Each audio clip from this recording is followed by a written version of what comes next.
No te rānei I tīmata mai ai te take, e pāna ki te rangahau a te mātanga tū pāpaku I te matenga o ngā māhanga kāhui ara o Chris Rawako crew. He mea kohuru te tokorua nei e whātau ki muri. Hioi, moroki noa nei, kāre anō tētahi tangata kia mauheretia mō taua mahi mō rikarika.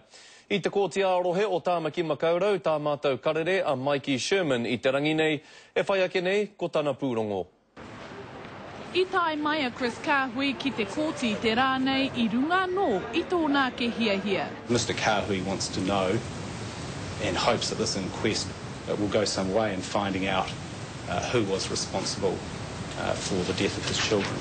Engari ahakoa te kōrero, ahakoa hoki tana wetenga I te kōti I ngā tau e rua ki muri nei, kei te whakapono tonu ngā prehimana na Chris Kāhui anō āna tamariki I kohuru. There was no evidence to indicate that any family member other than Chris Kāhui or that any unidentified offender was in any way involved in injuring the twins.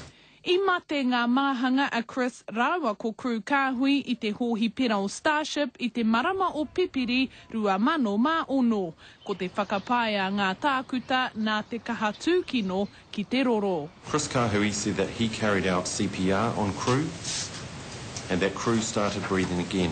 Chris Kāhui said he didn't seek any medical attention because he thought crew was all right. Heoi, kei te aro ke ngā heitara a ngā roia o Chris Kāhui ki te māma o ngā māhanga a Maxina King. I te kōti te rānei I tohea tētahi o ngā kōrero taunaki tawhito a Eru Tuari, te huatāne hou a Maxina King I taua wā. Hei tāna nā Maxina te kōrero, nāna I mahi e hara nā Chris. There's likely to be some contention as to what the court makes of him, but I think that person should be before the court. Hei a pōpō ka wānanga hia tēnei kōrero I roto I ngā whakatakotoranga kōrero a Maxina King. Heoi, hei a tahira ka puta mai a Chris Kāhui, koi nei te wā tuatahi e rongohi ai tōna reo.